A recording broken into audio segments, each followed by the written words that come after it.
En el acto de hoy primero va a hablar Arturo, él es el presidente de la Global. Que ha cumplido 27 años al servicio de los enfermos oncomatológicos, enfermos de leucemia, de linfoma y de mieloma.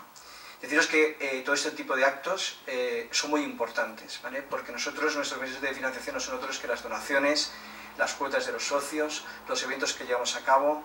Director de marketing de Cárnica Serrano, y no solamente colaboran con nosotros con su presencia, sino también como patrocinadores. Y luego en nuestro caso, pues también muy particular porque forma parte de nuestra misión, ¿no? Nosotros tenemos como misión inspirar a que los consumidores asuman un estilo de vida saludable basado en el equilibrio entre la buena alimentación y la práctica del ejercicio físico.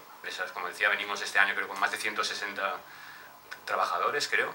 Este año son la segunda entidad que más se ha comprometido con la carrera. Dentro de Sopra Steria, dentro de los valores que tenemos y que intentamos inculcar, pues uno, como ha comentado Félix, el tema de la vida saludable es bueno, ¿no? Esa vida saludable, y yo creo que una carrera pues transmite esto, y también el concepto de solidaridad. Y aquí pues una carrera que, bueno, hay un reporte, alguna asociación que trabaja para el bien común, pues creemos que son dos valores que queremos inculcar a nuestros empleados.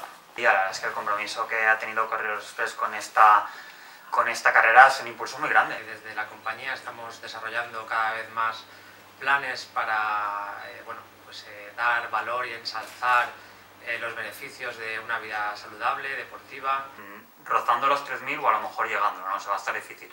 Con lo cual supone un incremento de participación muy grande. En la ciudad de Valencia somos la segunda carrera mixta con más participación femenina y que queremos que también, pues bueno, hay un eje, ¿no? de que todos trabajamos por alcanzar esa igualdad en el deporte. La tercera línea es de proyecto.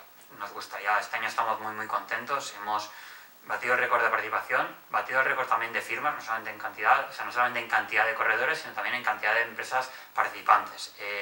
Marcarnos el objetivo para el 2020 de llegar a los 5.000, para lo cual creo que hemos de trabajar en ofrecer un circuito más atractivo que el actual es muy atractivo, pero queremos que tenga mayor presencia urbana. Y bueno, pues esas son un poco las tres líneas que quería decir: participación, presencia femenina y proyecto de futuro.